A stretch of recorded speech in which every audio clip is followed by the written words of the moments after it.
इमरान चाचा, आप वहां क्यों खड़े हैं?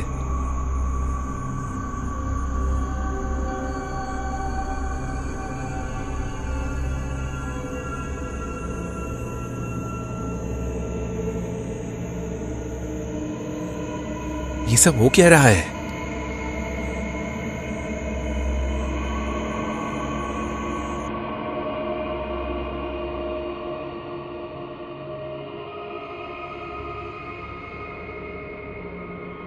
इमरान चाचा को हवेली के अंदर आते हुए देखकर दिलीप इमरान चाचा से बात करने के लिए मेन गेट की तरफ जाने लगता है।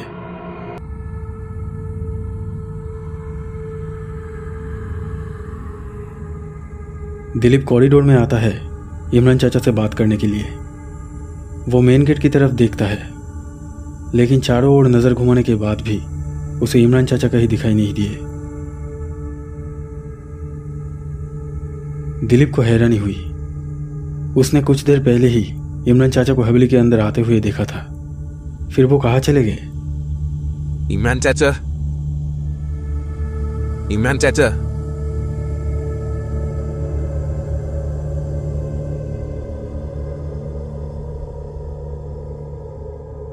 दिलीप नीचे मेन गेट की तरफ जाने लगता है।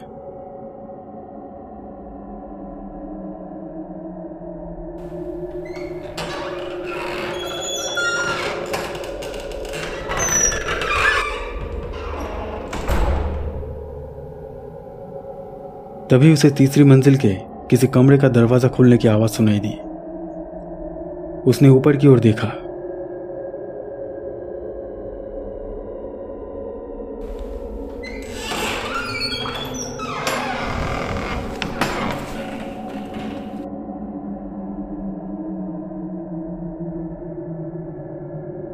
दिलीप को लगा कि शायद इमरान चाचा तीसरी मंजिल पर गए होंगे, इसलिए वो भी तीसरी मंजिल पर जाने लगा।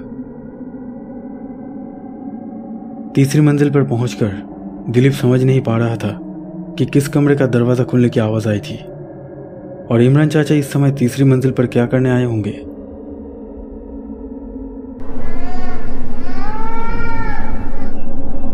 अचानक एक कमरे से दिलीप को अपने बच्चे की रोने की आवाज सुनाई देती है। दिलीप कुछ समझ नहीं पा रहा था कि आखिर हो क्या रहा है। वो तेजी से उस कमरे की ओर बढ़ा।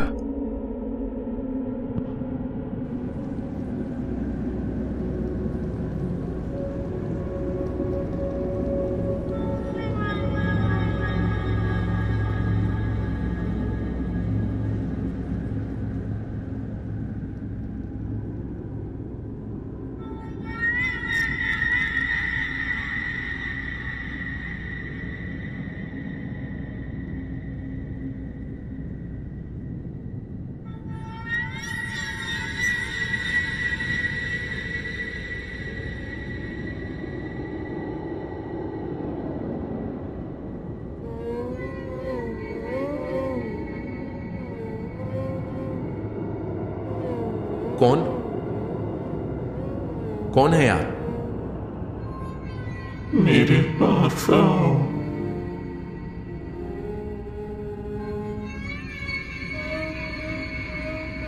कौन है यार? दादी को नहीं पहचाना? क्या क्या कह रही है आप? और आप यह कब से रह रही है? मैं तो यहाँ सालों से हूँ। ये सब यह चल क्या रहा है? सच बताइए, कौन है आप? अपने बाप को ही मार डाला तूने। अब तू भी हमेशा के लिए इस हवेली में भटकता रहेगा।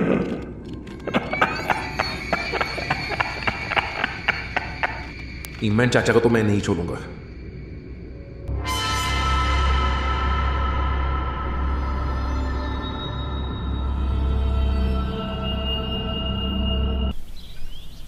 मैं इस समय राजस्थान के कोटा में हूँ और जिस हवेली के सामने मैं खड़ा हूँ वहाँ आज सुबह पुलिस ने 2 शव बरामद किए हैं। ये हवेली हाईवे से करीब 3 किलोमीटर दूर एक शांत जगह पर स्थित है। पुलिस की जांच अभी तक जारी है, लेकिन अब तक जो जानकारी सामने आई है वो काफ़ी चौंकाने वाली है। रिपोर्ट से पता चला है कि जिन 2 शवों को बरामद किया गया है उनकी मौत बेहद रहस्यमय परिस्थितियों में हुई है।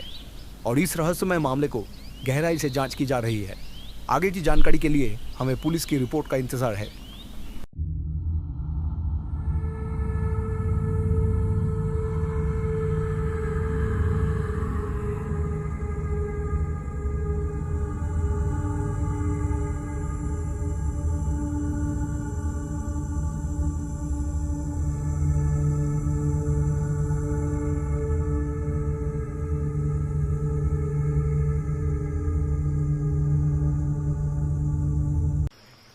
इस समय हमारे साथ है मृत परिवार के एक करीबी मित्र राजीव, जो बेंगलुरु से इस बंगले में कुछ दिनों के लिए छुट्टियां मनाने आए थे और फिर हुआ यह दुखद और रहस्यमय हादसा। हम राजीव जी से जानेंगे कि उस दिन एक्चुअली क्या हुआ था। राजीव जी, आपको कब और कैसे पता चला क्या आपके मित्र और उनकी पत्नी की मृत्यु हो गई है? क्या दोनों ने आत्महत्या की है? आत्महत्या करने की तो सवाल ही पैदा नहीं होता। दिलीप और उसकी पत्नी के लाइफ में कोई भी टेंशन नहीं था। कल जब हम सब यहाँ पहुंचे तब सब कुछ नॉर्मल था। हम सब बहुत देर तक बातें किए, आसपास घूमने गए और फिर रात को डिनर करने के बाद हम सब अपने अपने घर में सोने चले गए। सुबह करीब 4-4:30 बजे मेरी नींद टूट जाती है। मैं उठकर बाथरूम जा रहा था, तभी मुझे दिलीप के बच्चे की रोने की आवाज सुनाई दी। दरअसल ये जगह बहुत शांत है, इसलिए दिलीप के बच्चे की रोने की आवाज मैं दूर से ही सुन पा रहा था। मुझे लगा कि थोड़ी देर बाद चुप हो जाएगी, लेकिन काफी समय बाद भी दिलीप की बेटी चुप नहीं हुई। मैंने सोचा कि एक बार जाकर देखता हूं बच्ची इतनी क्यों रो रही है, इसलिए मैं दिलीप के कमरे की ओर गया। जब मैं दिलीप के कमरे के सामने आया, मैंने देखा कि दरवाजा अंदर से बंद था। मैं दरवाजा खटखटाया और दिलीप को बुला रहा था। बच्चे की रोने की आवाज तब भी सुनाई दे रही थी, लेकिन बार बार दरवाजा खटखटाने के बाद भी कोई दरवाजा नहीं खोल रहा था। तो एक बार मैंने सोचा कि वापस अपने कमरे में चला जाऊं, लेकिन फिर सोचा कि इतनी बार धक्का देने के बाद भी दरवाजा क्यों नहीं खोल रहा है। फिर मैं अपने कमरे में लौटकर सोने चला गया। लगभग 10 बजे मेरी और मेरी पत्नी की नींद खुली।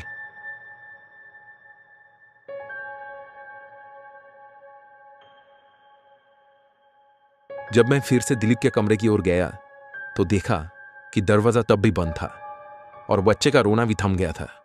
मैंने दिलीप को बुलाने के लिए दरवाजा खटखटाया। 2 बार दरवाजा खटखटाया तो बच्चा फिर से रोने लगा। मैंने सोचा अब शायद दिलीप दरवाजा खोलेगा। उसी समय इमरान चाचा भी वहां आ गए। मैंने उन्हें सब कुछ बताया।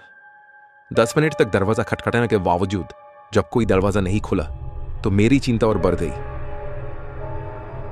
मैंने जोर जोर से दरवाजा धक्का देना शुरू किया, लेकिन फिर भी जब किसी ने दरवाजा नहीं खोला तो मुझे एहसास हुआ कि कुछ तो हुआ है। फिर इमरान चाचा और मुझे मजबूरन यहाँ की स्थानीय पुलिस के पास जाना पड़ा। तब पुलिस आई और दरवाजा तोड़कर घर में घुसा। उसके बाद अंदर जो दृश्य हमने देखा वो बहुत ही चौंकाने वाला और दिल दहला देने वाला था, जिसे मैं कभी भूल नहीं सकता। जब हम अंदर गए तो देखा कि बच्चा रो रहा था और उसके पास दिलीप और उसकी पत्नी की लाशें पड़ी हुई थी। वे दोनों जिंदा नहीं थे। हम में से कोई भी समझ नहीं पा रहा था कि ये सब कैसे हुआ। पुलिस वाले भी बहुत हैरान थे, क्योंकि दरवाजा अंदर से बंद था और कमरे में आने का कोई दूसरा रास्ता नहीं था। फिर दोनों की मौत कैसे हुई? सबसे अजीब बात यह थी कि उनके लाश देखकर ऐसा लग रहा था जैसे उनके शरीर में एक भी बूंद खून नहीं बची थी। उनके शरीर पूरी तरह से सफेद हो गए थे और एक ही रात में दोनों के शरीर कंकाल जैसे हो गए थे। ऐसा लग रहा था जैसे किसी ने उन्हें चूस लिया हो। उन दोनों के डेड बॉडी बहुत डरावने लग रहे थे। पुलिस ने दोनों शवों को अपने कब्जे में ले लिया और बच्चे को भी अपनी सुरक्षा में रखा है।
क्या सोच रही हो?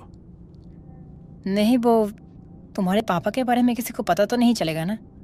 किसी को पता नहीं चलेगा। तुम इस बारे में सोचना छोड़ दो। इस हवेली को बेचने के बाद यूएसए में बिजनेस स्टार्ट करने में कितना समय लगेगा? ज्यादा समय नहीं लगेगा। आई होप 2 महीने के अंदर हम यूएसए में होंगे।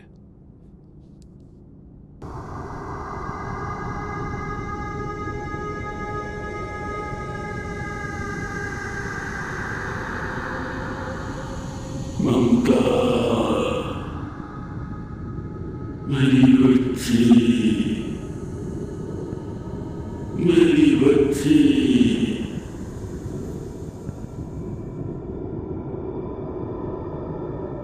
दिलीप और उसकी पत्नी अब जीवित नहीं थे।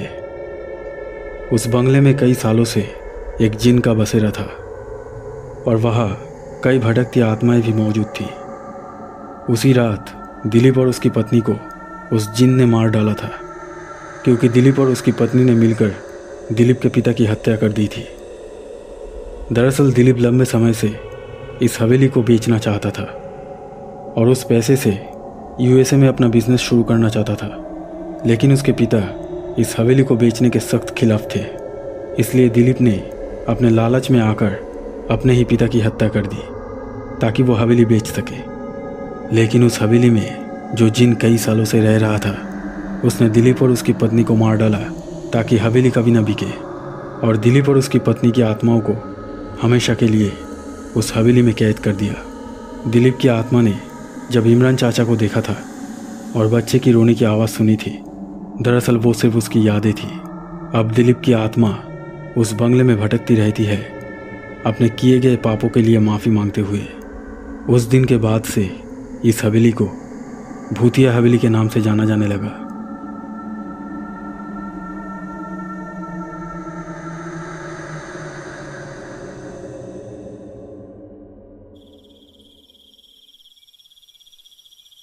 कुछ साल गुजर जाते हैं। एक रात 2 ब्लॉगर यूट्यूब पर वीडियो पोस्ट करने के लिए उस हवेली के सामने शूटिंग करने आते हैं।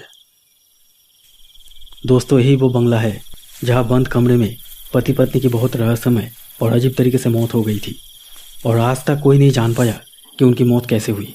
कई लोगों ने दावा किया है कि इस बंगले में आत्माएं भटकती है और आज हम ये साबित करने आए हैं कि यह सच में कुछ है या ये सब सिर्फ अफवाह है।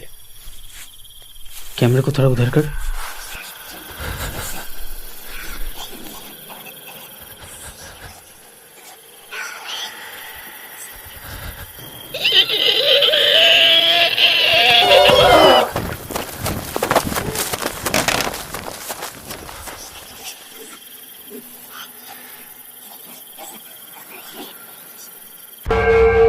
दोस्तों, अगर ये वीडियो आपको अच्छा लगा तो प्लीज़ लाइक कीजिएगा और हमारे इस चैनल को सब्सक्राइब करके इस बेल आइकन को ज़रूर दबा दीजिए ताकि आप हमारे आने वाले वीडियोस सबसे पहले देख सकें।